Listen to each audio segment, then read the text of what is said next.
Küllü miqdarda qanunsuz narkotik dövriyyəsində ittiham olunan Kəbəz Hospitalının cərrahı Elşin Əliyevin cinayət işi üzrə məhkəmə araşdırması başa çatıb.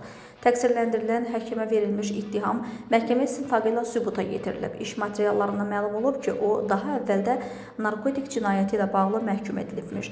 Hətta həmin məhkumluğu tam ödənilməyib. Elşin Əliyev bu dəfə isə polis əməkdaşları tərəfindən Opera Hoteldə tutulub.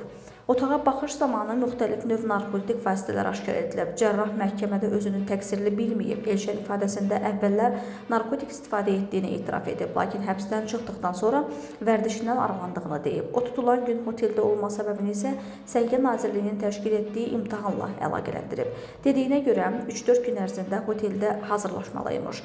Yekunda toplanmış sübutlar və şahid ifadələri ilə Elşən mütəşəkkil dəstə halında narkotik satışı ilə məşğul olmaqda təqsirli bilinib. Hökmə əsasən cərraha 9 il həbs cəzası verilib. Qeyd edək ki, ürək-damar cərrahı olan Elşin Əliyev Kəbəz Hospitaldan əvvəl Lazur Hospital, Real Hospital, eləcə də Alo Doktor kimi bir sıra özəl klinikalarda çalışıb.